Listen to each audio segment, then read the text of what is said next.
Hello students, we are discussing rectilinear motion, and in rectilinear motion we have already discussed the concept of acceleration. Now acceleration, as we have seen, अगर instantaneous acceleration हम लोगों को चाहिए, so that is given by dv vector by dt. Okay, acceleration is a vector quantity as you know, and अगर average हम लोगों को acceleration चाहिए, so that will be equal to v2 vector minus v1 vector upon t2 minus t1. Okay, इस case में at time t1 इस body का velocity कितना है v1 and at time t2 इसका वेलोसिटी कितना है v2. क्लियर? एक चीज याद रखना जरूरी है कि जो एक्सेलरेशन का डायरेक्शन होता है वो v1 वेक्टर या v2 वेक्टर के अलोंग नहीं होता है. Okay, so direction of A vector is not along v vector और v2 vector, but it is along v2 vector minus v1 vector. Clear? So v2 delta मतलब ये क्या है actually, this is delta v vector. So the direction of acceleration, ये note करके रखिए, direction of acceleration is along delta v vector and not v1 vector और v2 vector. v1 vector या v2 vector के along नहीं होगा, बल्कि इसका डायरेक्शन कैसा होगा, डेल्टा v के along होगा. See for example,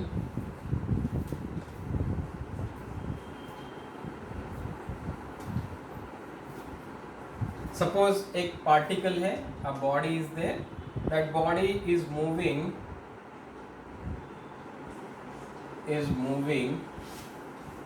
with a velocity of 10 meter per second along east. Okay, and then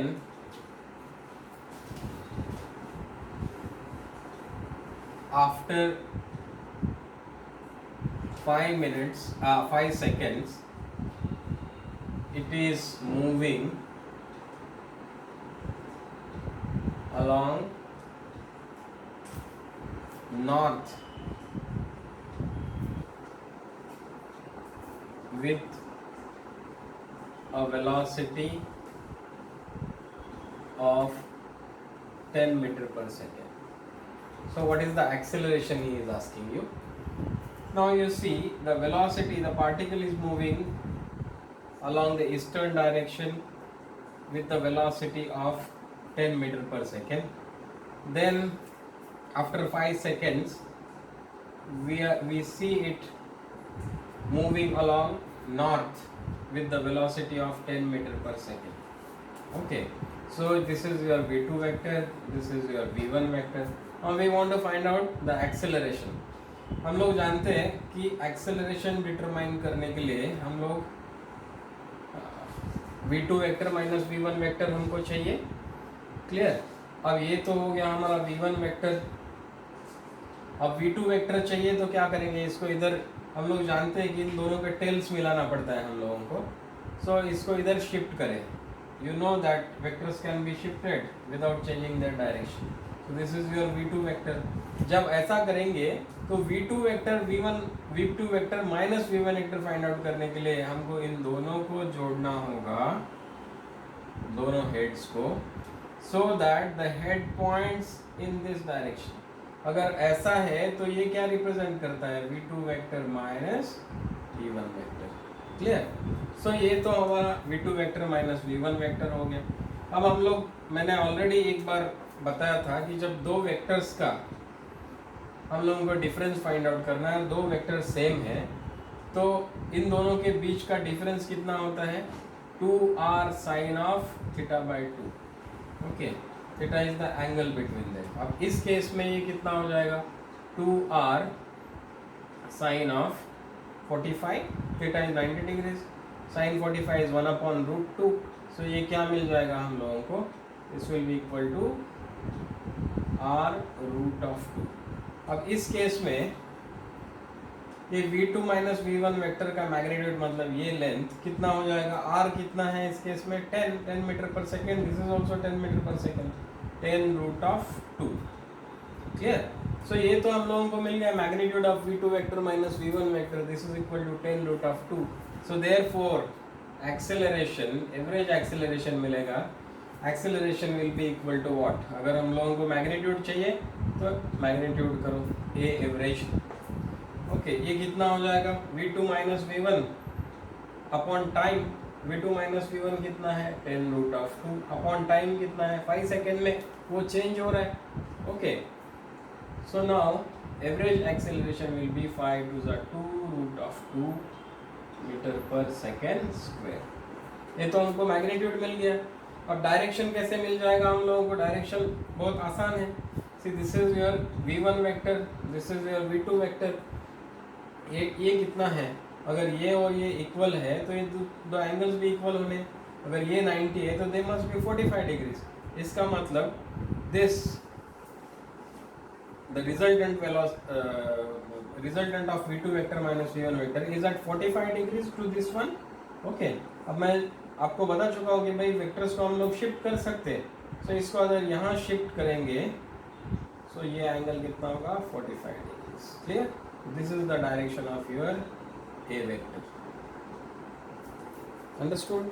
इस तरह से आप लोगों को प्रॉब्लम्स टैकल करना सीखना होगा for your JEE main and NEET exams. Okay, तो ये जो हम लोग बताते जा रहे हैं ये डिटेल में लेते जा रहे हैं for this JEE and NEET exams. Clear? So I hope you have understood this one, that the direction of acceleration is along the direction of v2 vector minus v1 vector and not along v1 vector or v2 vector। v1 vector या v2 vector के along नहीं होगा उसका direction, किस तरफ होगा, v2 minus v1 vector का direction जिस तरफ होगा उस तरफ उसका डायरेक्शन होगा। क्लियर? दूसरा एक और चीज आप लोगों को समझना जरूरी है, acceleration is equal to what, dv by dt, rate of change of velocity with respect to time। अब this is derivative मतलब differentiation of velocity with respect to time। अब velocity is itself what, rate of change of displacement with respect to time। इसका मतलब ये x को एक बार, displacement को एक बार डिफरेंशिएट करेंगे तो हमको मिलता है velocity. Clear? So v is equal to dx by dt no, मतलब डेरिवेटिव x को एक बार डिफरेंशिएट करेंगे विद रिस्पेक्ट टू t तो हमको मिलेगा वेलोसिटी। वेलोसिटी को फिर से डिफरेंशिएट करेंगे तो हमको एक्सेलरेशन मिलेगा। इसी का मतलब क्या है, डिस्प्लेसमेंट को दो बार डिफरेंशिएट करने पर हम लोगों को मिलता है acceleration. Therefore a is equal to, इसी को हम कैसे लिख सकते हैं, double derivative of x with respect to t। So a is equal to d2x by dt square, या फिर a is also equal to dv by dt। Clear? अब हम लोग ये भी जानते हैं that acceleration is equal to dv by dt, rate of change of velocity with respect to time। हम लोग क्या करते हैं, एक चेन रूल है वो यूज करते हैं। इसको क्या लिखेंगे हम लोग, dv by dx into dx by dt। आप लोग जानते होंगे कि भाई ये और ये एक दूसरे से अगर कैंसिल करते हो तो हमको मिलना तो dv बाय dt है। Clear? Now dx by dt आप लोग जानते हो that this is velocity, so v और ये क्या है dv by dx। So therefore acceleration is also v dv by dx। Clear? So हमारे पास एक्सेलरेशन के लिए अभी तीन फॉर्म्स अवेलेबल है। Acceleration is equal to dv by dt, rate of change of velocity with respect to time. Acceleration is also equal to d2x by dt square, double derivative of x with respect to t। And we also have this formula, a is equal to v dv by dx। Clear? ये तीनों फार्मूले आप लोग याद रखिए, इनका use करके JEE और नीट के प्रॉब्लम्स हम लोगों को सॉल्व करने हैं। क्लियर? चलिए, तो तीन को लिख के अच्छे से याद करने होंगे।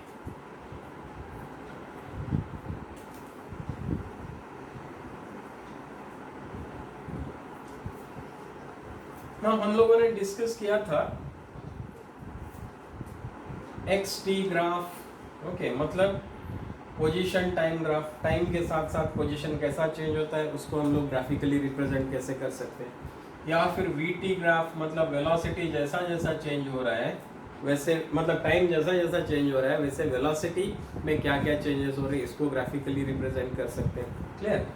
अब ये तो क्या है, सपोज हम लोग ये लिखते हैं कि भाई डिस्प्लेसमेंट x, हाँ, this is a function of time. ये कैसे चेंज हो रहा है? टाइम के साथ में चेंज हो रहा है।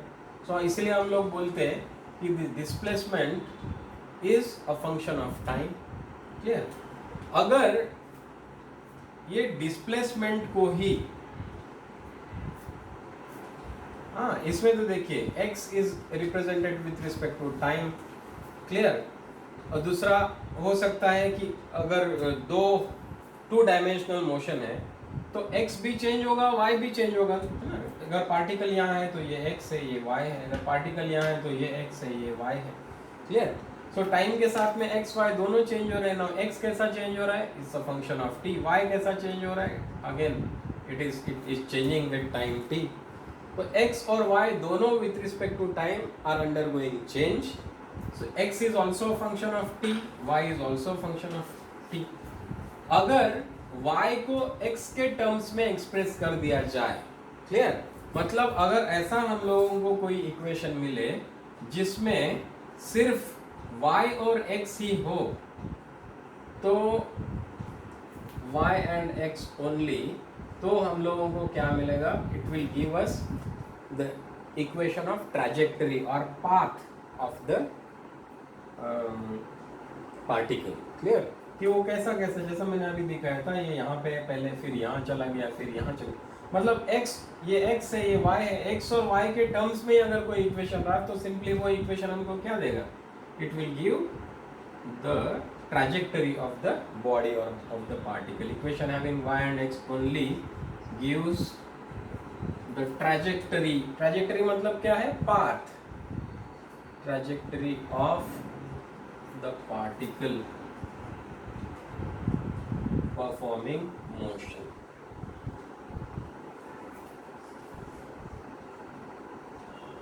ओके, एक एग्जाम्पल के तौर पे ले सकते हैं।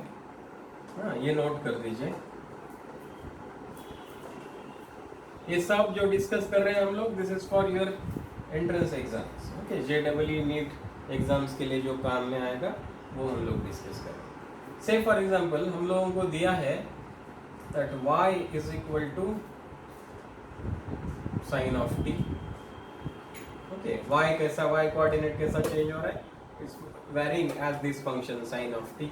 Similarly x is varying as cos of t। okay, ये टाइम के साथ इस तरह से वैरी कर रहे हैं ना। हम लोगों को तो उसका ट्रैजेक्टरी चाहिए या इक्वेशन ऑफ इट्स पाथ चाहिए, तो हम लोग क्या करते हैं? सिंपली दोनों इक्वेशंस को स्क्वायर करेंगे और ऐड करेंगे। इसको स्क्वायर करके क्या मिलता है हम लोगों को? y square is equal to sine square of t। Clear? इसको स्क्वायर करने से क्या मिलेगा? x square is equal to cos square of t। Okay, इसको 3 बोलते हैं, इसको 4। दोनों को ऐड करो, 3 + 4 क्या मिलेगा हम लोगों को? x square plus y square is equal to sin square t plus cos square of t। okay, sin square t plus cos square t, you know very well, that is equal to 1। so y square plus x square is equal to 1। this is what? This is the equation of trajectory। this is the trajectory or path of that particle। okay, easy।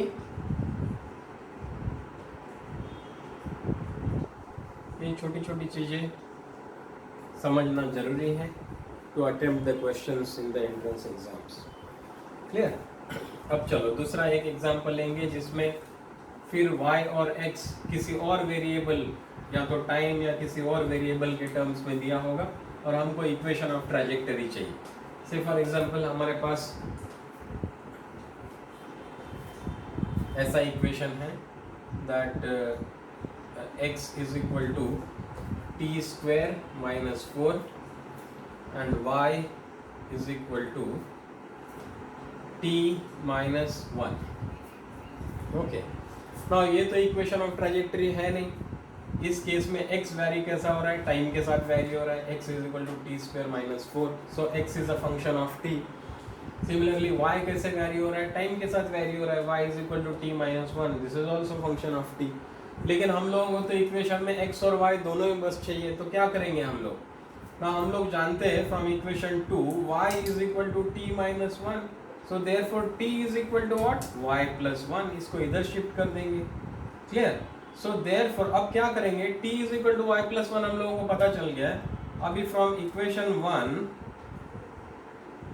What we get, x is equal to t square, t क्या है, y plus 1, इसका square minus 4, so this is equal to, इसको square करो, y square plus 2y plus 1 minus 4, this is equal to y square plus 2y minus 3, this is equal to x।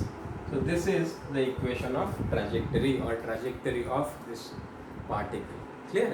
so इस तरह से हम लोगों को equation of trajectory मिलेगा। clear?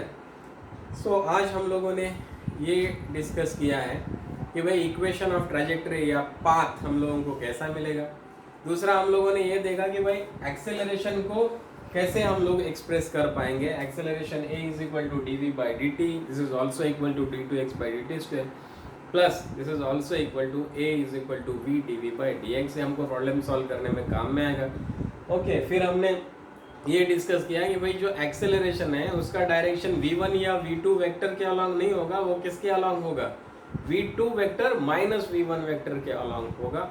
ये बहुत इंपॉर्टेंट रिजल्ट है, हम लोग आगे भी कुछ चीज़ें डिस्कस करने वाले हैं जिसमें ये बहुत माइन्यूटली केयरफुली ध्यान रखना होगा कि एक्सेलरेशन का एग्जैक्टली डायरेक्शन हम लोगों को मिलेगा कैसे। हम लोगों ने एक प्रॉब्लम भी देखा था, आई होप आप लोगों को समझ में आ गया है कम्प्लीटली। और भी डिटेल में हम लोग इस चैप्टर को पढ़ेंगे ताकि कोई भी क्वेश्चन रहे आप लोगों से बन पाएगा। Okay, thank you very much, keep viewing this videos and do subscribe to this channel. Thank you.